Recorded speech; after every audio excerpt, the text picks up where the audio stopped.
Hello अस्सलाम वालेकुम। कैसे हो आप सब? उम्मीद है आप सब खैरियत से होंगे और अल्लाह आप सबको खुश रखे, आबाद रखे और हर परेशानी से महफूज रखे और मेरे प्यारे प्यारे भाइयों के कारोबार में अल्लाह खूब बरकत दे। तो गाइस, कल जब मामू के वहाँ गई थी मैं तो बहुत ज़्यादा अचानक से तबीयत ख़राब हो गई थी मेरी जाते, तो चक्कर बहुत आ रहे थे, उल्टियाँ हो रही थी और दवा गलत खा ली थी। मेरे हस्बैंड की दवा रखी हुई थी तो उन्होंने कहा ये ज़ुकाम की दवा है तो उसको खा लो।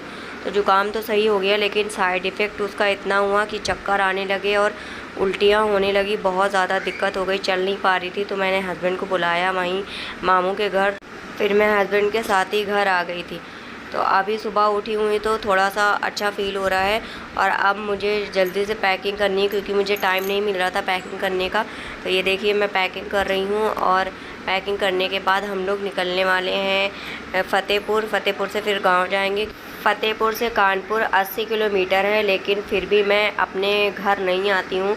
मुझे अभी 1 साल हो रहा है, अब मैं जा रही हूँ 1 साल के बाद अपने भाई के यहाँ और फिर उसके बाद बहन के यहाँ जाऊँगी क्योंकि भाई के वहाँ मैं ज़्यादा नहीं रुकती क्योंकि मुझे अच्छा नहीं लगता फ़तेहपुर में। तो मैं बहन के साथ जाऊँगी उसके गांव मुझे बहुत पसंद है और मैं बहुत ज़्यादा एक्साइटेड भी हूँ गांव जाने के लिए। बहुत ज़्यादा मुझे अच्छा फ़ील होता है, नेचुरल चीज़ें होती हैं वहाँ पे तो बहुत खूबसूरत और बहुत सुकून भी लगता है। तो मैं ज़्यादातर गांव में ही जाती हूँ, गांव में ही रुकती हूँ। तो गाइस, मेरे हस्बैंड अभी सो के उठे हैं, क्या टाइम हो रहा है 10-11 तो बज ही रहा होगा। तो अब मैं इनके लिए चाय बनाऊँ, नाश्ता बनाऊँ। कहते हैं भला है बुरा है जैसा भी है, मेरा पति बहुत सोता है। तो अब मैं इस सोते हुए पति के लिए अपने नाश्ता बना दूँ। नाश्ता तो बन ही गया है, चाय बनाना है खाली। हाँ बेटू, मम्मा बोलो। अस्सलामुअलैकुम। घूमने चले, पापा को दे दे दवा, पापा के दवा और नाश्ता दे दे फिर चल रहा है। अब्बा को समझा दो, अपने अब्बा को समझा दो, नहीं बहुत मारेंगे। नहीं समझाओगी अब्बा को? ऑयल तो मैंने बना लिया था लेकिन जब से नौरीन आई है तब से मैंने ऑयल लगाया नहीं बालों में। तो मैंने नौरीन से बोला मेरे बालों में ऑयल लगा दो क्योंकि बाल बहुत सूखे हैं तो बहुत उलझन भी हो रही है और बहुत टूट भी रहे हैं बाल।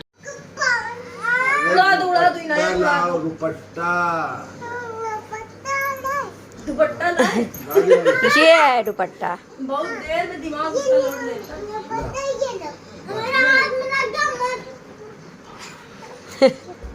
टांगी देंगे आज इसको, बहुत बदमाशी करती है, बहुत बदमाशी करती। टांग तो ले जाके इसको आज।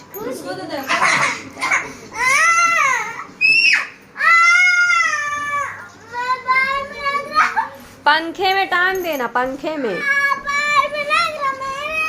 अब चाहे जहाँ लगे, पैर में लगे चाहे जहाँ लगे। दूध से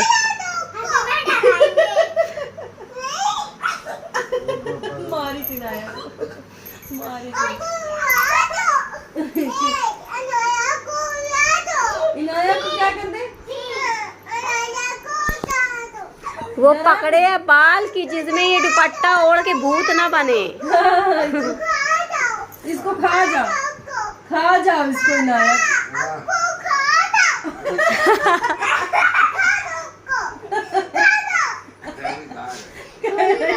इनाया को खा जाओ पापा, इनाया को खा जाओ, खा जाओ उसको।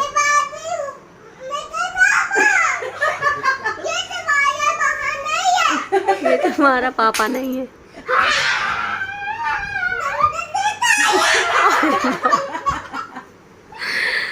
ना करो, डर रही है इनाया, रहने दो। इनाया सुधर गई, बहुत डरी।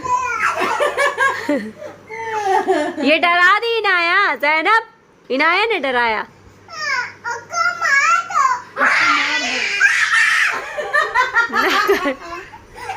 ना ना करो, खा जाएंगे इसको, हटो सामने से। कह रहे वो जिंदा सबूत चबा जाएगा तुम्हारी अम्मा। अस्सलाम वालेकुम। भूत आ गया था, भूत आ गया था। अस्सलाम वालेकुम। तो खाला लोग आ गई थी, खाला लोगों का ही इंतज़ार कर रहे थे काफ़ी देर से हम लोग, क्योंकि नौरीन का थोड़ा सा काम बालों का बचा हुआ था, बाल स्ट्रेट करके चली गई थी उस दिन, लेकिन आज जो है बालों को हाईलाइट करना था। तो खाला फिर आई थी आज हाईलाइट करने के लिए बाल, और उन्होंने आते ही अपना काम शुरू कर दिया, नाश्ता वगैरह भी कुछ नहीं किया। बाल हाईलाइट करते करते नौरीन की भी वही हालत हो रही थी जो कल मेरी हुई थी, क्योंकि नौरीन ने भी वही दवा खा ली थी सुबह, और 3-4 घंटे के बाद वो दवा का साइड इफ़ेक्ट होने लगा था, तो उसको भी वोमिटिंग होने लगी थी। तो हाईलाइट करते करते 2-3 बार उसने वोमिट भी की। मेरे हस्बैंड ने इतनी बुरी दवा हम लोगों को खिला दी, दोनों बहनों को पूरा बदला निकाल लिया। बाल हाईलाइट करने के बाद खाला ने फेशियल भी कर दिया था, उसके बाद फिर वो चली गई थी। उनको भेजने के बाद ज़ैनब तैयार हो गई है गांव जाने के लिए। कितनी खुशी हो रही है बताओ, औरत जा रही है घर से तो इतनी खुशी हो रही है कि पूछो मत। ठुस नहीं, सिर्फ 1 हफ्ते के लिए जा रहे, ज्यादा खुश नहीं हो। महीने से पहले कदम न रखना, नहीं 1 हफ्ते में ही आ जाएंगे। और सुनो, किसी को लेके मत आना घर के अंदर, समझ में आ रही है? चलेगी डिस्को। हम डिस्को करवाएंगे फिर आके। एक ला के रख रहे हैं। हाँ, और सिगरेट की एक भी वो नहीं दिखनी चाहिए, मसाले असाले की। करो यहाँ कैन दिखेंगे। कैन जब दिखेगी तो उसी कैन में भर के फेंके आएंगे बाहर। तुम जाओ, हल्की ना करो। जाओ नहीं। इतनी खुशी हम लोगों को नहीं हो रही है जाने की, उससे ज्यादा खुशी ये जो मेरे पति देवता बैठे हैं इनको हो रही है। ये जरूर कुछ ना कुछ कांड करेंगे घर में मेरे आने का। साल के बाद आजादी नहीं, सारी आजादी निकल जाए बाहर। जल्दी जल्दी जाओ। चलो पुली नंबर। तो गाइस अपना बोरिया बिस्तर लेके हम लोग निकल पड़े हैं फतेहपुर की तरफ, और 7-8 बज रहा है अभी, और जाम भी काफ़ी दिख रहा है, और हम लोग आधे घंटे जाम में फंसे रहे रामा देवी के पास। उसके बाद फिर जब हम लोग रामा देवी पहुँचे तो वहाँ भी जितनी बसें निकल रही सारी भरी निकल रही है, बिल्कुल भी बस खाली नहीं थी, सब खड़े होके जा रहे थे। तो काफ़ी टाइम इंतज़ार हम लोगों ने किया, लेकिन कोई भी बस खाली नहीं थी। आखिरकार लास्ट में एक बस मिली, वो उसमें भी 2 लोगों की सीट थी, तो उसी में बैठ के हम लोग चले आए, वरना काफ़ी टाइम इंतज़ार करना पड़ता हम लोगों को। तो हम लोग फतेहपुर पहुंच चुके हैं, और 10 बज रहा है, रात का 10 बज रहा है इस टाइम, और मार्केट में बहुत ज़्यादा रश है, क्योंकि धनतेरस और दिवाली है, तो इस वजह से मार्केट पूरी अभी भी खुली हुई है। ये जो मार्केट है ये हमारे घर के पास की मार्केट है, क्योंकि मेरा जो घर है वो मार्केट के अंदर ही है, थोड़ा सा 2-4 कदम अंदर जाके है, तो हम लोगों को मार्केट के अंदर से ही होके जाना पड़ता है। रिक्शे वाले को ये बात मालूम थी कि इस रास्ते में रश बहुत ज़्यादा होगा, क्योंकि मार्केट लगी हुई है, तो वो हम लोगों को कम रश वाले रास्ते से लेके जा रहा था। लेकिन नौरीन बोली कि नहीं इधर से ही चलो, तो बेचारा हम लोगों को इधर से ही लेके आया।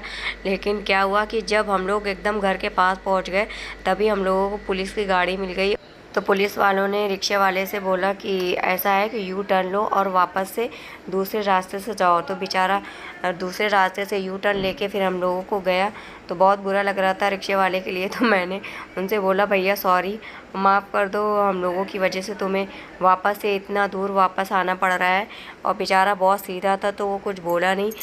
कोई और रिक्शे वाला होता तो पैसे भी ज़्यादा ले लेता और बातें भी सुनाता हम लोगों को।